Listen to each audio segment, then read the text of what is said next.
بسم الله الرحمن الرحيم الحمد لله رب العالمين والصلاة والسلام على سيد المرسلين نبينا محمد وآله وصحبه أجمعين السلام عليكم ورحمة الله تعالى وبركاته ومواضيعنا هادفك هيدي مركلة ما أنت وحين كهضلينا صدح يطبن نوع ضدك كمذا وأن إلهي صنكوذا أقبلين إلهينا وحن برينا صدح يطبن كائننا كمذ نقن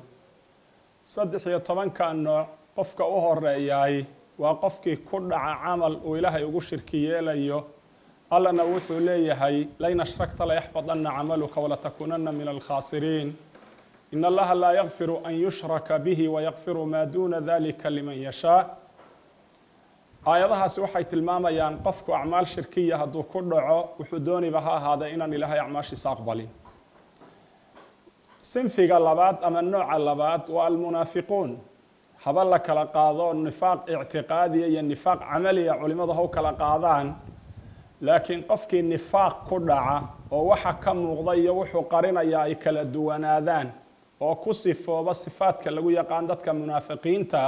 isagana acmaashiisa ilaahay aqbali maayo soonkiisana ilaahay aqbali maayo sidaan mushriga ilaahay soonkiisa u aqbalaynin ayaan munaafiqana ilaahay waxba uga aqbalin waayo ilaah baa ballan qaaday wuxuu leeyahay ina almunaafiqiina fi darki اlasfali min annaar dabaqa u hooseeye u liita ayay naarta ku leeyihiin xitaa naarta caadiga wax kuma lehe dabaqa u hooseeye ugu xun bay ku leeyihiin qolada saddexaad waa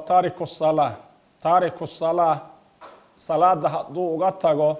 isagoo inkiray fardiyadeeda isaga oo aan ogolayn oo diiday inuu kaafir yahay cidna iskuma khilaafin laakiin markuu takaasul iyo waxbaa wax loo sheegay hadduu taariku salaad yahay malcuun weeye ilaahay acmaashiisa ma aqbalo waayo salaada iyo maxaanku dhahdaa soonki iyo acmaasha salaada ayaa ugu lafdhabarsan oo salaadu waxa weeye waa diinta lafdhabarteedii bal ilaahay iimaankuba inuu iyada yahay buu ku tilmaamay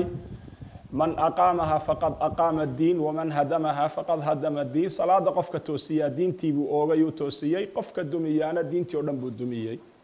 qofka afraad waa qofka salaada marna ka taga marna tukada ahlulcilmigu waxay dhahdeen waxaynu eegaynaa dhinaca uu u badan yahay hadduu salaad la-aanta u badan yahay waxaynu haleeshiinaynaa taariku salaa soonkiisana ilaahay aqbali mahay qofka shanaad ka lixaad iyo ka toddobaad xadiid buu nabigu ku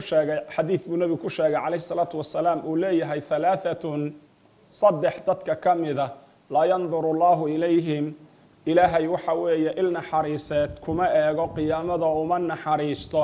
acmaashoodana ma aqbalo walaa yusakiihim uma dembi dhaafo dembi kama dahiro walahum cadaabun aliim cadaab mu'lima bay ilaahay agtiisa ku leeyihiin waa maxay saddexdaasi waxa weeye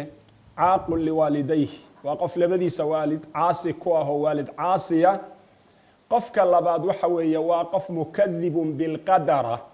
qofka saddexaad oo qadarta ilaahay buu beeninayaayo wixii ilaahay qadaray baanu raalli ka noqonaynin wixii ilaahay u qadaro raalli kuma aha hadduu xoolo yar yahay hadduu xanuun ku dhacay hadday wax si ka noqdeen qadar ilaahay baa si ugu dhacday qadarta ilaahay raalli kama aha ilaahay acmaashiisa isagana aqbali mahayo ilaahay acmaashiisa loo koryeeli mahayo qofkan saddexaad waa qofka mana sheegadka iyo abaal sheegadka badan oo wuxuu bixiyo aan ka aamusaynina mar walba soo celinaya isagoo sheeganaya inuu hebel intaas siiyayo hebel intaas siiyayo ilaahay wuxuu leeyahay laa tubdiluu sadaqaatikum bilmani waaladaa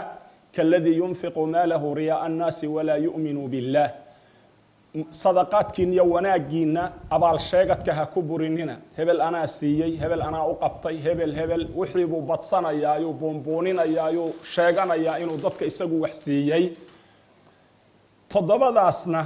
saddexdaa ugu dambaysa xadiidkaas ayaa lagu sheegay qofka sideedaad waxa weeye almustahzi biddiin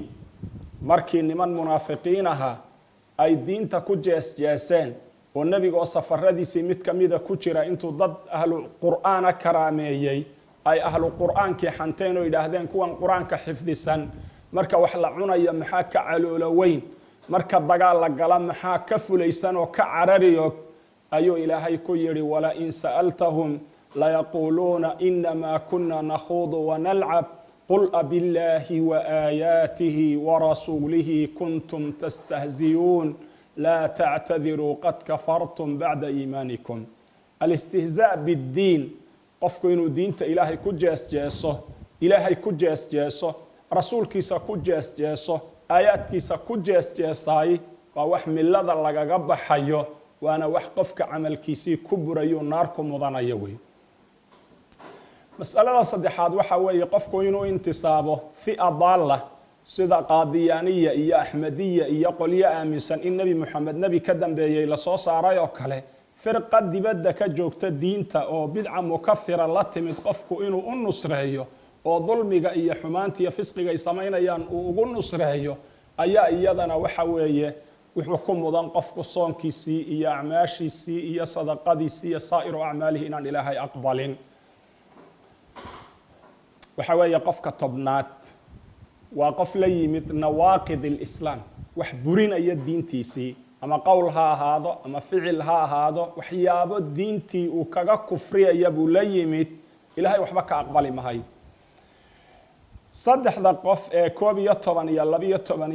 iyo 13 nabigu xadiid buu ku sheegay calayhi salaatu wasalaam, wuxuu yidhi halaaatun, saddex qof oo dadka ka mida laa yaqbalu allahu minhum sarfan walaa cadla, ilaahay sunne iyo farad midnaba kama aqbalo saddex qof oo dadka ka mida oo bani aadamka ka mida. saddexdaasi waa maxay? almeliku lkadaab, qof mas-uulahoo dad u taliya oo madaxweyne ah oo maalintii la arkaba been sheegahay. qofka 11aad waxa weeye ashaykhu zani, waa qof odaya ama qof weyn oo habarah oo islaam weyna ama qof weyn oo odaya oo haddana macsiyadaa xunee liidata ee dankiga iyo dacfiga iyo faaxishada aan marna ka dhowrsanayn. qofka 13aad waxa weeye caahilulmustakbir, qof waxa weeye faqiira, laakiin faqiirnimadiisa wuxuu ku darsaday inuu mufsid yahay, kibirsan yahay, madax taag badan yahay, isla weynaan badan yahay, inuu ku jiro ixtiqaaru annaas, badaru lxaqi wa gamdi nnaas. nabigu tuu tilmaamay calayhi salaatu wasalaam waxa weeye istikbaar waa mujaawasat alxuduud weeye, qofku inuu xuduudda gudbo, tawaaduca ka tago, dadka inuu la siman yahay, uu dadka isdheeraysiiyo, uu dadka iska weyneeyo, oo uu mustakbir yahay, iyadana acmaashiisa lama aqbalo oo soonkiisa la aqbali mahayo. dadka aynu tilmaanay acmaashoodu waxay ka dhigan tahay hal bacaad lagu lisay wey, hal bacaad lagu lisay oo meel bacaada inta la joojiyay oo la godlay la lisay, laga sugi mahayo inay caana dhiiqda iyo inay ku xumbayso bacaadka iyo in khayr laga faa'iido toona. qofka soomaya acmaashiisu ay sidaa tahay, isagana waxba ka faa'iidi mahayo soonkiisaas. waxaan ilaahay ka rajaynaya oo ilaahay ka baryayaa 13 qolo qof inaga midihi inaanu ku sifoobin addaalu cala alkhayri ka faacilihi. وصل اللهم وسلم وبارك على محمد وآله وصحبه أجمعين.